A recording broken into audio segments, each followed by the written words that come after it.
Hola amigos, ¿qué tal? ¿Cómo están? Buenas noches.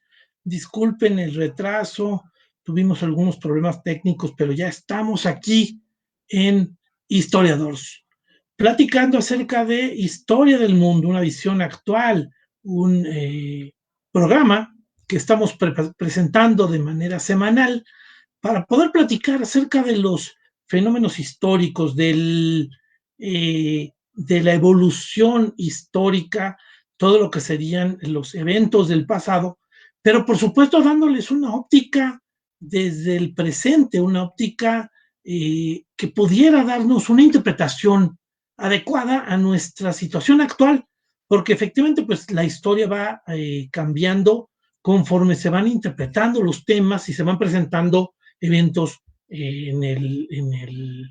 pues en el presente.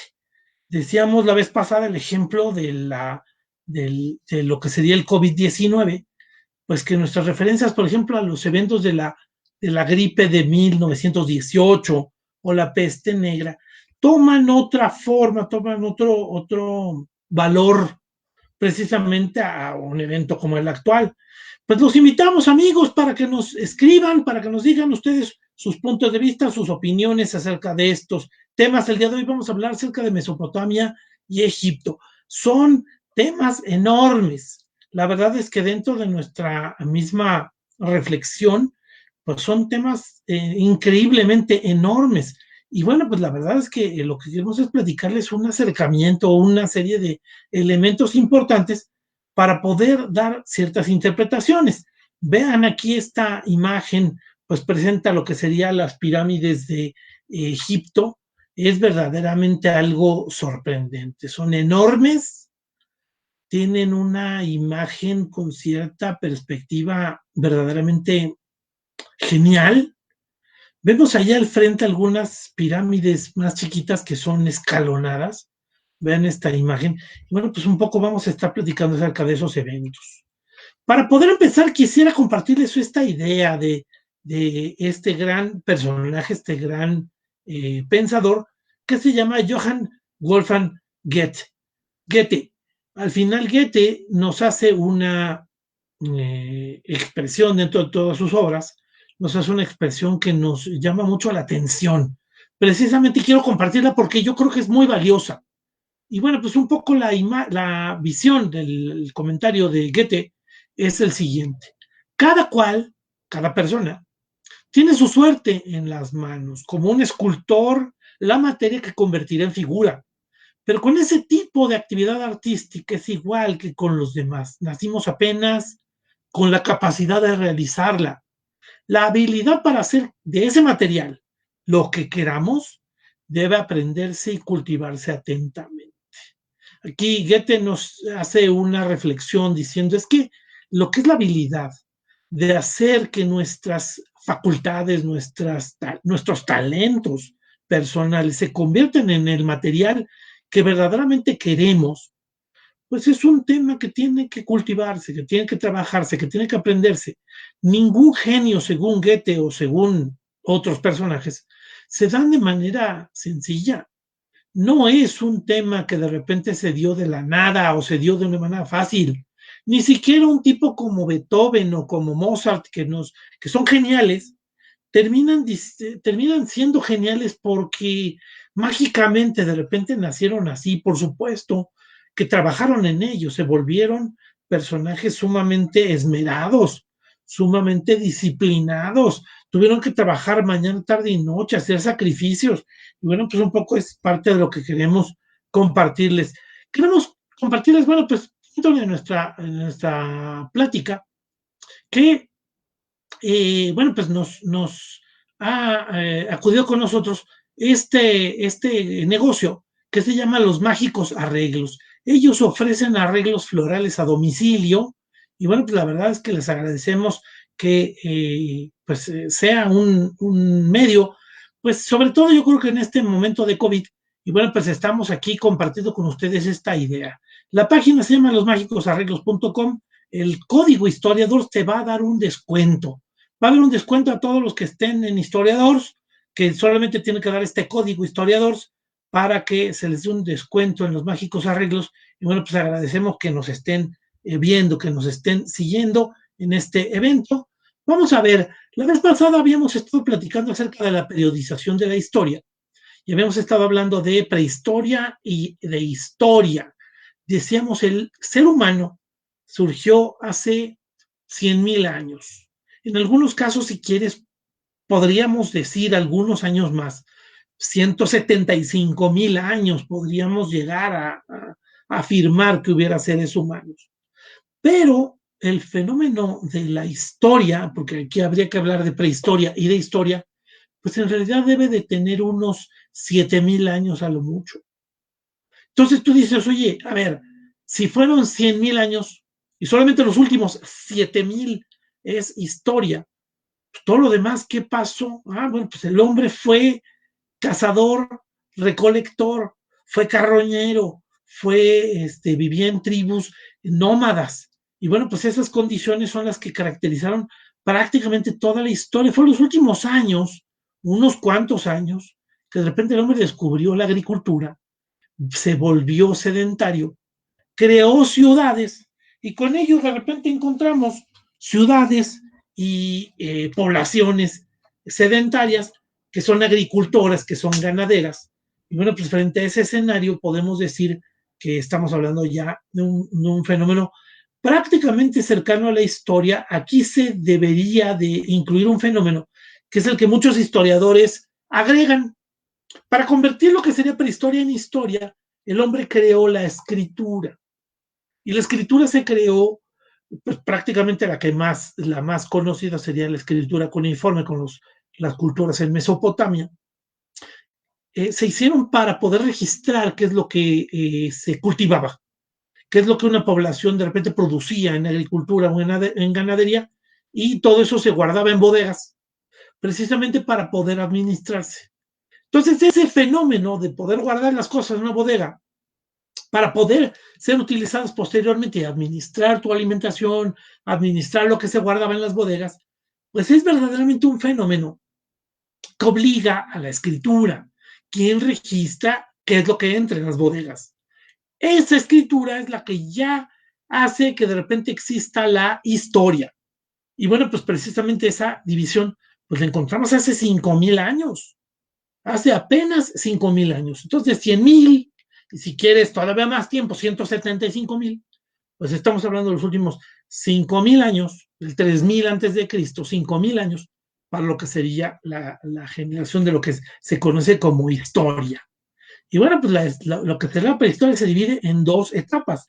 La edad de piedra, que sería el paleolítico, el mesolítico y el neolítico. Es en el neolítico donde se hace la revolución de la agricultura y ya habíamos platicado de eso. Bueno, pues aquí vemos algunas características de los cazadores recolectores, temas muy antiguos, pinturas rupestres, pero bueno, vemos ahí que ya hacen expresión cultural acerca de lo que sería la caza y la recolección para convertirse en ganadores agricultores, que eso ya lo habíamos platicado la vez pasada, hace 5,000, bueno, hace 7,000 años, según esta imagen, podríamos estar hablando ya de 5,000 años antes de Cristo, de lo que serían ganadores, ganaderos y agricultores. Bueno, por supuesto, estamos diciendo, oye, ¿y qué pasa con los dinosaurios? No, no, hombre.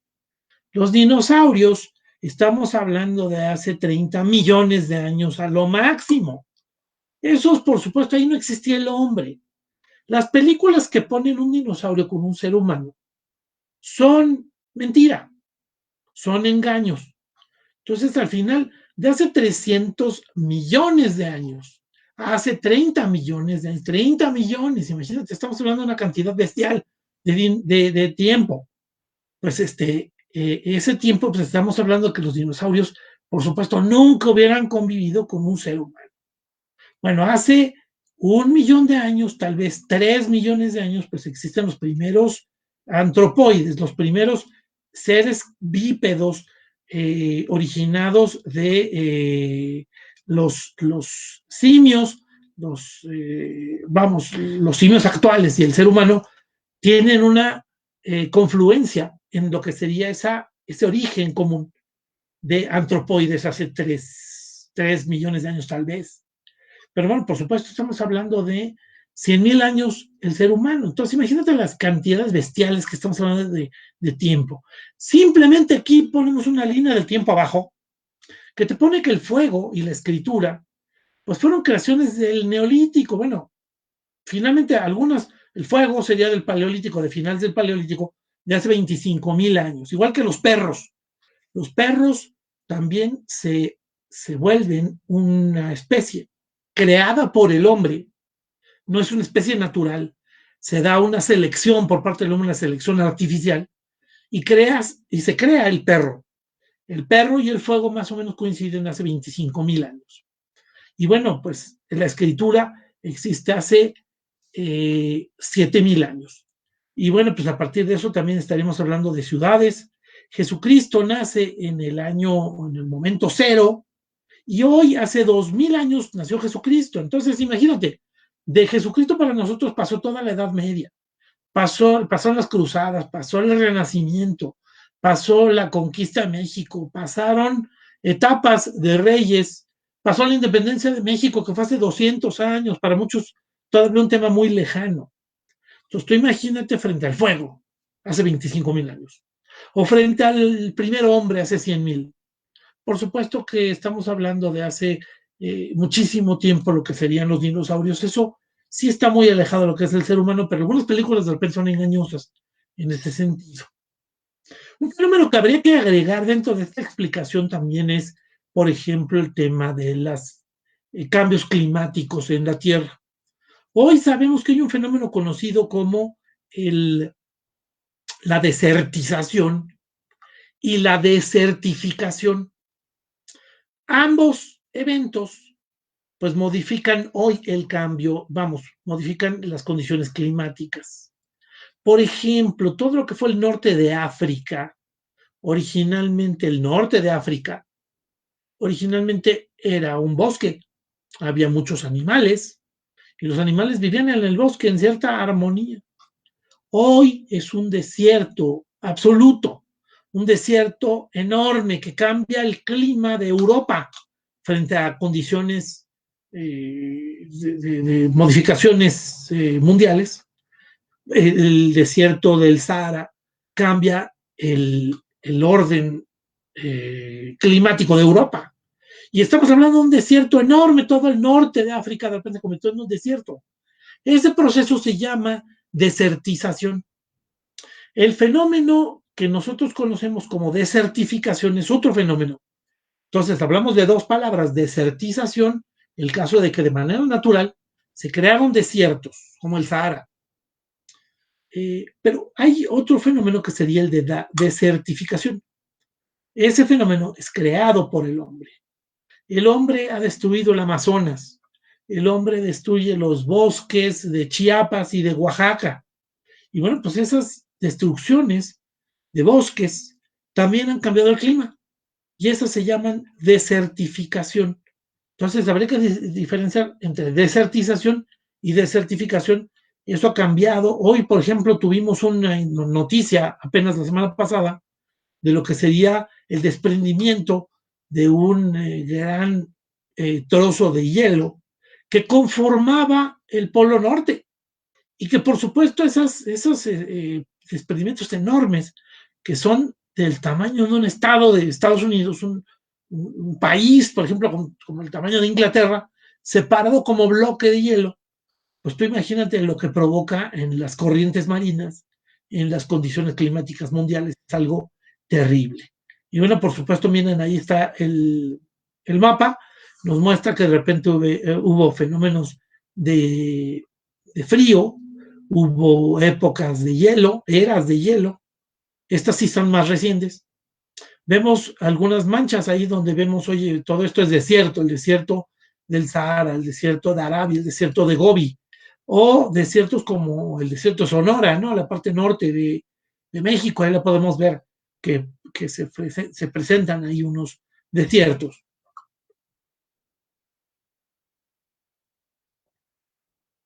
Este es un mapa que nos muestra el Mediterráneo, nos muestra parte del Mar Rojo y parte del Golfo Pérsico, nos muestra todo lo que es la península arábiga, esta parte corresponde, no sé si se logre ver el cursor, déjenme verificarlo.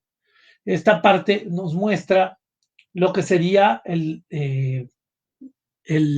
la península arábiga. Y esta península arábiga, bueno, pues marca una parte de desierto. En estas zonas que están aquí marcadas, vamos a ver grandes poblaciones. Las civilizaciones surgieron en estas manchas que podemos ver en amarillo, entre lo que sería el río Tigris y el Éufrates en la parte de arriba de este mapa, de este dibujo, y la parte más hacia abajo, pues que sería la zona de Egipto. Entonces llama mucho la atención, oye, ¿cómo es posible? ¿El hombre dónde se originó? El hombre se originó en este pico. Al pico de abajo, abajo de la península arábiga, vemos un pico saliente de África. Ahí se originó el ser humano, que después se fue moviendo. Sucede que es cierto que en algún momento de repente se movió por el norte de África, cuando todavía eso estaba muy poblado, pero después se volvió, poblado por plantas. Y al final de repente eso se volvió desierto. Eso obligó a que los animales, entonces el ser humano, se fueran hacia el río, que es la zona que está más, que se puede considerar habitada. Y bueno, pues aquí vemos esta zona. Este otro mapa nos muestra alguna teoría que nos dice algunos historiadores. Algunos historiadores llaman esta zona la media luna fértil, porque le ven una forma de media luna, ahí está dibujada la media luna, y se le llama la zona de la media luna fértil. Entonces, si de repente tú haces alguna reflexión, vas a encontrar esta zona como la media luna fértil, porque vas a encontrar todo Mesopotamia, la parte del Tigris, el Éufrates, muy llena de población, de civilizaciones que hicieron cosas sorprendentes.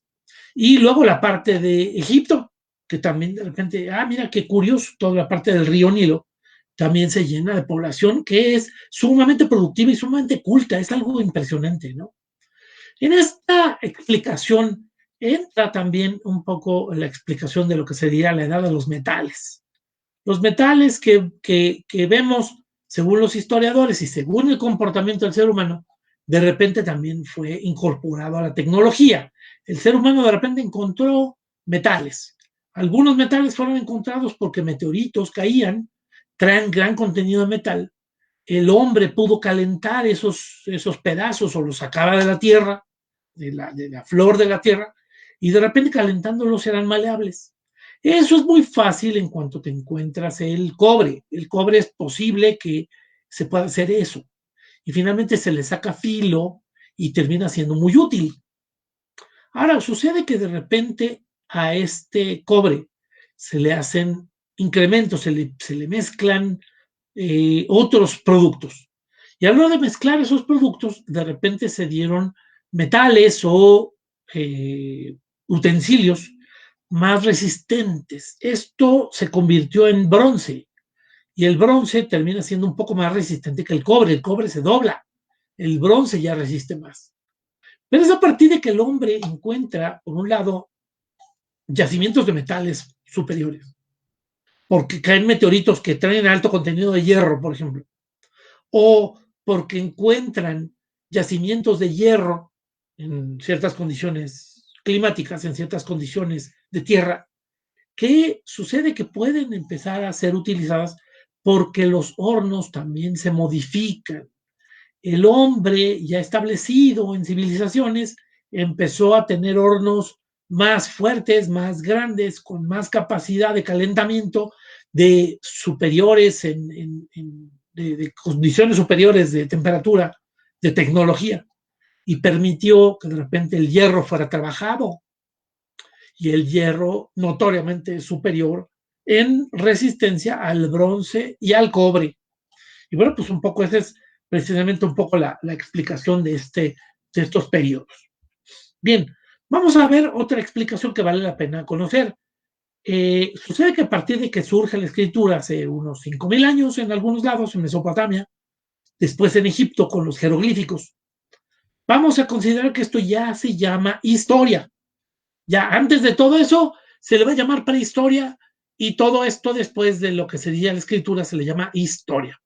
Y se va a dividir en 4 etapas: la edad antigua, la edad media, la edad moderna y la edad contemporánea.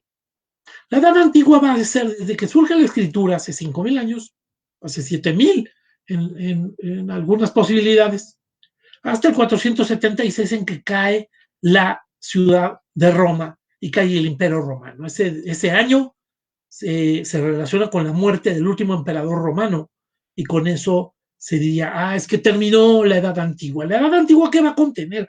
Va a contener civilizaciones importantísimas.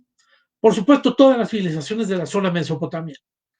Egipto, que va a tener una historia enorme, impresionante. Vamos a encontrar la cultura de los fenicios, que van a tener colonias a lo largo de todo el Mediterráneo. La historia del Mediterráneo aquí empieza a ser también prácticamente la que marca el destino del mundo completo.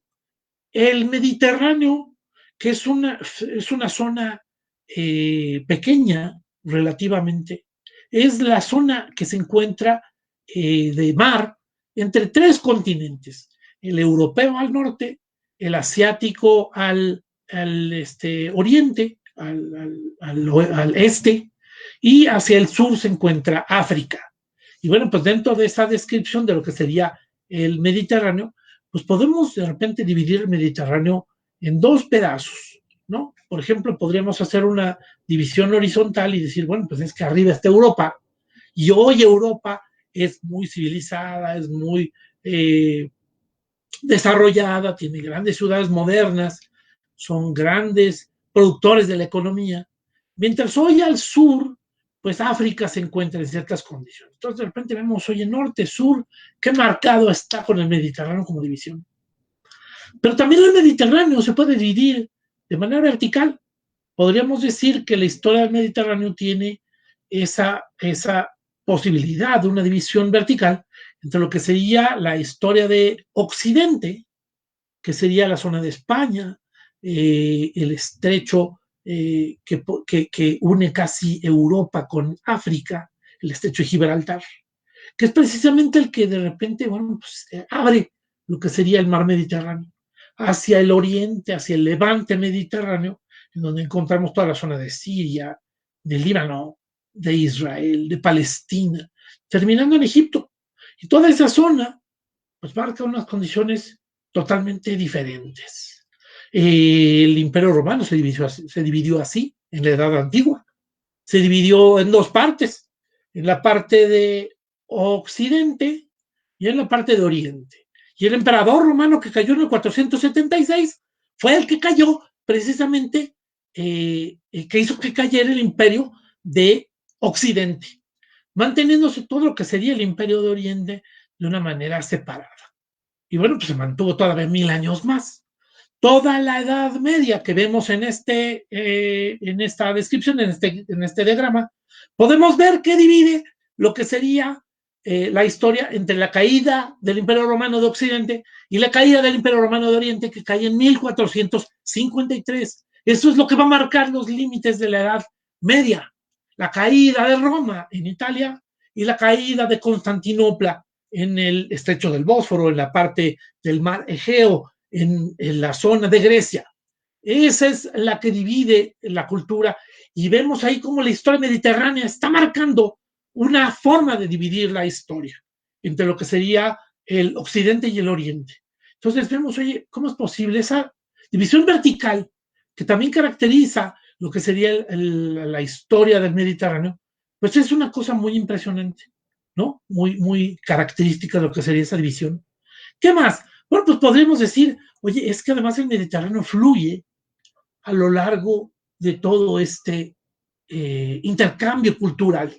Es algo sorprendente, algo maravilloso, que de repente podemos encontrar desde España, desde la parte más al sur de España, y podremos ver cómo ese flujo de comercio que podríamos caracterizar, por ejemplo, así los fenicios se caracterizarían en toda la historia del Mediterráneo, podríamos ver toda la historia del levante mediterráneo relacionado con lo que sería España y esas últimas colonias, lo que después los griegos llamarían las columnas de Hércules, el estrecho de Gibraltar, y como hoy podríamos encontrar también en la canción esta tan popular de Joan Manuel Serrat, que dice, de Algeciras a Estambul, ese contacto pleno en donde el mar va y viene, en donde es algo glorioso para los habitantes de ese territorio, algo verdaderamente el origen de lo que sería la cultura moderna. Y bueno, pues la verdad es que es algo sorprendente. Y bueno, pues también al final podríamos explicar pues un poco que después se encuentra la Edad Moderna y finalmente la Edad Contemporánea. Aquí vemos también algunas fechas. Vamos a hablar de esos temas en próximos programas. Vamos a hablar de la Edad Moderna, todo lo que pasa en el Renacimiento, todo lo que pasa en la Revolución Científica, todo lo que pasa en las revoluciones, hasta terminar con la Revolución Francesa en 1789, y después todo lo que sería la Edad Contemporánea de la Revolución Francesa, la Guerra Napoleónica, la independencia de Latinoamérica, hasta las dos grandes guerras que se presentan en el siglo XX. Este mapa nos muestra parte de la media luna fértil.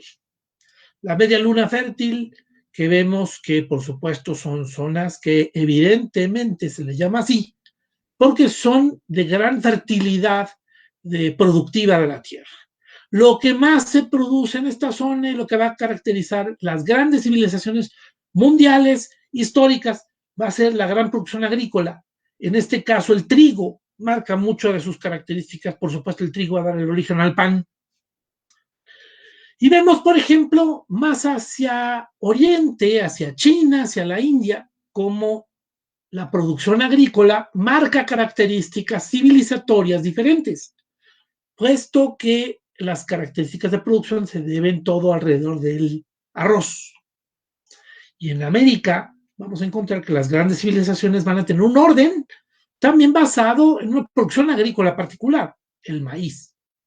Entonces vemos aquí cómo eso va caracterizando diferentes condiciones culturales. Aquí surge la civilización. Estas son los grandes puntos de cuna de la civilización y vemos toda la zona que está enmarcada en amarillo, que se refiere en este mapa a la civilización sumeria, los más antiguos pertenecientes a esta zona. Esta zona se va a caracterizar por varias civilizaciones, por varias civilizaciones, es algo impresionante. Vamos a encontrar a los sumerios, por supuesto, como los originarios, con las grandes ciudades como Uruk, Lagash, que van a ser zonas de territorios importantes. Lagash, lo puedes ver en el mapa, está hasta el sur de lo que sería la misma corriente de los ríos, que después se van a sumar, al final se van a concurrir en uno solo, y finalmente van a terminar en el Golfo Pérsico. Bueno, lo increíble es que es el mapa actual, es un mapa moderno. Las excavaciones últimas que se han hecho sobre Lagash muestran que Lagash era un puerto. Todo ese espacio, que debe de tener más de 400 kilómetros, ha hecho que esa zona se llene de tierra por todo el sedimento que va jalando los ríos. Y se ha convertido en tierra, una tierra muy fértil. Pero sucede que toda esa tierra al final se ha hecho de sedimento. Cuando la civilización sumeria puso Lagash, esa zona era de mar, era un puerto, era algo impresionante esas características. Bueno, ahí es donde se origina la civilización. Y vamos a encontrar a los sumerios, que después van a ser superados por una civilización que después surge también en la zona mediterránea. La zona mediterránea va a ser una zona. No podemos hablar de una cultura mediterránea, de una cultura mesopotamia, perdón, una cultura mesopotámica. No es una cultura mesopotámica. Mesopotamia es una zona. Las culturas que van a surgir ahí van a ser varias. Los sumerios, los acadios, los amorreos, los asirios, los caldeos, los babilonios. Y bueno, pues aquí al final van a terminar llegando hasta los judíos, el pueblo hebreo, que va a terminar también viviendo en estos territorios. Yo creo que ya me estoy yendo un poco más hacia Occidente, puesto que el pueblo hebreo va a terminar pasando de territorios egipcios a territorios en donde actualmente pues, podemos ver en el mapa la zona de Palestina, ¿no? Los fenicios van a estar también en esta zona, al norte de lo que sería el río Éufrates y el levante mediterráneo. Entonces aquí vamos a encontrar la zona de Siria, donde encontramos los puertos fenicios, que van a estar con Biblos, o la ciudad de Sidón o de Tiro, que van a estar en la zona del Mediterráneo. Y bueno, pues ahí es donde se está caracterizando estas condiciones. ¿Qué pasa con Mesopotamia? Mesopotamia no es una civilización. Mesopotamia es una zona. Hay que diferenciar entre lo que serían las civilizaciones que surgieron en esa zona. Surgen las primeras organizaciones sociales, es decir, aquí de repente hay una división productiva. ¿Qué es lo que hacen unas personas y qué es lo que hacen otras? ¿De qué depende? Del clima.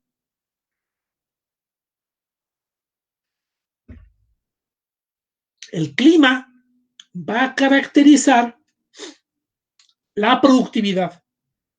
Si llueve bien, si logra haber lluvias, o si hay condiciones de deshielo, porque sucede que al norte de esos ríos, o por ejemplo en el caso del Nilo, se dan calores que de repente derriten los hielos, hacen que los ríos crezcan en cantidades de agua. Y eso permite que si las civilizaciones encuentran que hay evidentemente más producción por el agua y por explotar esas zonas fértiles, pues entonces logran establecer diques y logran aprovechar el agua que va a llegar por condiciones naturales cada vez más lejos del río, sin que tenga que estarlo cargando una persona. Simplemente poniendo diques, de repente va a llegar el río y solito los diques van a dispersar el agua para permitir que las zonas de producción de repente crezcan. Esto hace que el valor del control del clima, al igual que las condiciones matemáticas que de repente permiten que alguien pueda hacer diques, oye, una persona sabe cómo construir un dique, sabe cómo no se destruye el dique, sabe cómo puede manejar las inclinaciones de la tierra y puede hacer que de repente se disperse el agua y se aproveche de mejor manera. Por supuesto que esos hombres van a ser los que obtengan más poder, los que tengan características superiores de capacidad frente a la población. A todo esto de repente van a encontrarse sacerdotes que van a dirigirse a los dioses. ¿Por qué se dirigen a los dioses? Porque la lluvia cae del cielo. A la hora de caer la lluvia del cielo, pues ¿de dónde viene el agua? Pues los dioses son los que viven en el cielo y arrojan el agua. Precisamente esas condiciones son las que hacen que se quieran dirigir hacia el cielo los grandes habitantes. Eso, pues por supuesto, los dioses van a hacer interpretación de cómo son las condiciones climáticas, van a entender cómo la posición de las estrellas explican en qué momento puede haber grandes aguas, en qué momento va a haber sequía, porque está tal constelación o ya no está, ya no aparece, porque la Tierra se estuvo moviendo y de repente cambian las condiciones del cielo. El que sabe leer el cielo con los dioses en el cielo logra tener una posición superior frente a quienes no entienden eso. Y por eso es que surgen los sacerdotes. Y aquí es donde de repente se explica un poco la relación de la división de organización social. Sacerdotes que logran interpretar frente a la población que tiene que trabajar de acuerdo a lo que indican los sacerdotes, porque ellos son los que hablan con los dioses. Vamos a ver, por ejemplo, aquí también, por supuesto, surgen las primeras ciencias, ¿no? Estoy diciendo que las inclinaciones de la Tierra, el manejo correcto de la gravedad, el manejo correcto del cálculo de distancias, con hilos, con varas, pues al final de repente permite hacer explicaciones de las primeras ciencias, cómo se comporta el agua cuando viene con cierta velocidad y tiene que subir cierto dique, y con eso a lo mejor reduce la agresividad con la que de repente termina entrando en ciertas zonas, que permite a lo mejor producir o no producir ciertas tierras. El valor de la religión, que yo creo que viene muy explicado con lo que acabamos de decir, el surgimiento de la escritura, que también lo nombramos hace un momento, en donde decíamos, oye, la escritura sirve para poder registrar aquello que el hombre produce. ¿Por qué? Porque tengo que guardarlo y después alimentar a la gente. Y esa alimentación pues, tengo que hacer que se administre de manera correcta. Si a alguien le doy más, pues estoy provocando injusticias, estoy provocando problemas. Y por supuesto, si alguien no termina de repente llegando todo el alimento para toda la población, pues es un problema. Estos registros los vemos en diferentes civilizaciones. Hay casos muy conocidos, como por ejemplo el de la Biblia, en donde el mismo José el soñador, que aparece como el hijo de Jacob, el hijo de Israel, él le dice al faraón que debe guardar la comida en bodegas y que debe guardarla para que 7 años de producción después va a venir 7 años de sequía y logren ser utilizados. ¿Esto cómo se logra? Pues a partir de la escritura. El que conocía la escritura y que podría registrar, por supuesto que se vuelve más valioso frente a la gente que no sabe escribir, y es un tema que además no puede ser conocido por muchos. Entre otras cosas, por las mismas características de cómo se reparte, cómo se utiliza, para quién le sirve. ¿Y qué es lo que registro además? Porque no me interesa registrar cuentos. Me interesa registrar cuántos costales de comida quedaron, cuántas vacas estoy guardando para el futuro, cuántos huevos produce cierta cantidad de gallinas y cómo se puede conservar y cuánto tiempo duran. Todo eso está dentro de lo que sería la escritura cuneiforme.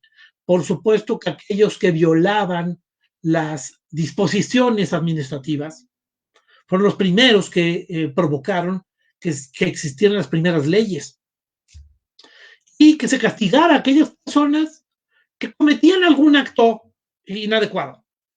Entonces, precisamente esas condiciones son las que provocaron el surgimiento de las primeras leyes. Por supuesto, leyes bastante agresivas, bastante primitivas, que hablan de mutilaciones, que hablan de castigos corporales, que hablan de condiciones de organización que deben respetarse, jerarquías que deben respetarse, que al final terminan provocando que vengan castigos corporales también. Entonces, bueno, pues por supuesto está muy relacionado con las condiciones patriarcales y con las condiciones de la sociedad. Estoy hablándote, por ejemplo, de que la primera ley conocida y que está establecida en público está hecha con escritura cuneiforme y se pone en la zona de Mesopotamia por medio del rey Hammurabi.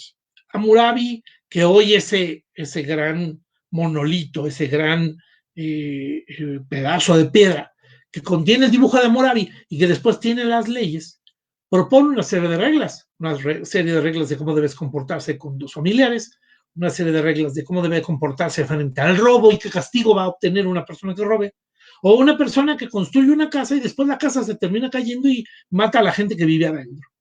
Entonces, bueno, pues todo eso es incluido, lo cual quiere ya decir que de repente el tema empieza a ser una condición mucho más compleja. Empieza a meterse complejidad porque las situaciones de repente empiezan a meditar ciertas reglas nuevas. Eso es lo que explica el surgimiento de las primeras leyes. La arquitectura como condiciones, y bueno, podemos ver aquí, por ejemplo, cómo además el escritorio cuneiforme surge de manera muy natural. Vean, por ejemplo, el de en medio, me llama mucho la atención, el caso de la vaca.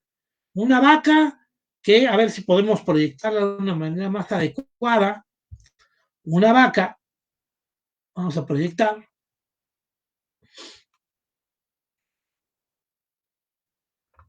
decíamos esto, a ver si podemos proyectar a la vaca, y podemos proyectar más grande para que pudieras ver la imagen, ¿no? En donde podemos decir, a ver, compartimos la pantalla con la aplicación, podemos ver compartir esta imagen, estaba proyectada, no sé qué fue lo que pasó, y bueno, pues podemos ver aquí, por ejemplo, dentro de la imagen, a ver si no estoy ya tardándome mucho, en donde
y, perdónenme, vamos a compartirles lo que sería la imagen. Permítanme un segundo, por favor, y vamos a continuar con lo que sería estas condiciones. Nada más compartimos aquí la imagen.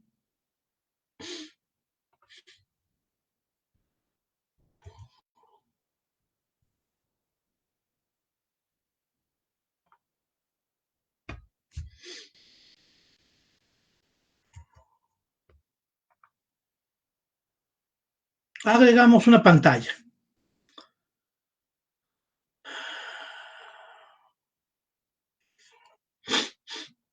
Esta es una imagen de lo que sería el mapa de Egipto.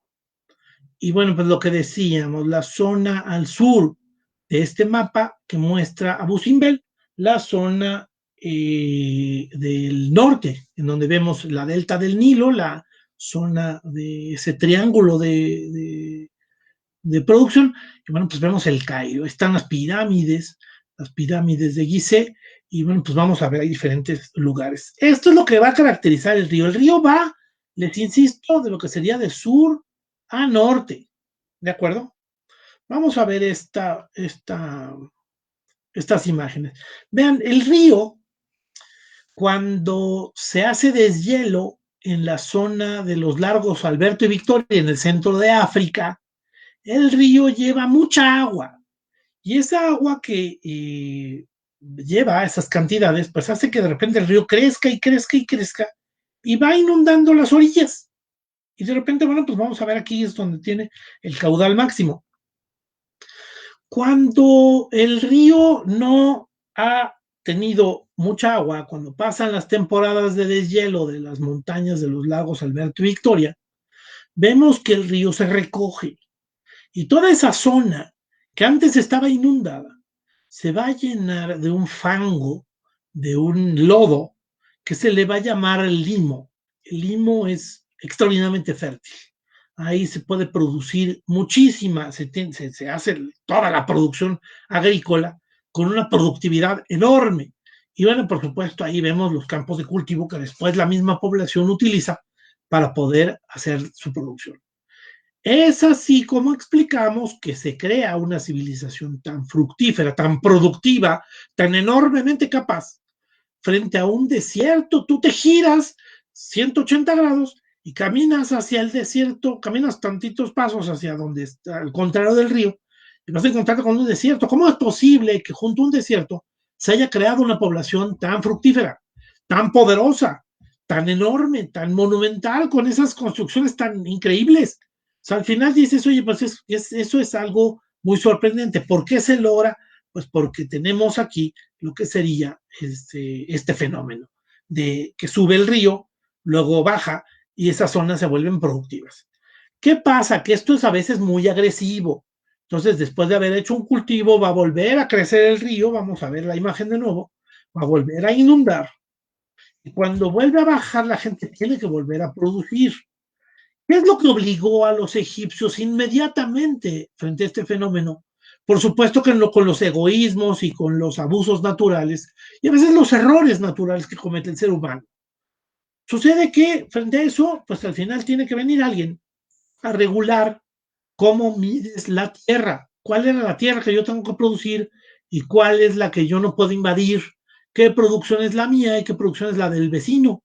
Y bueno, pues frente a eso, lo que se hace es una medición de la tierra.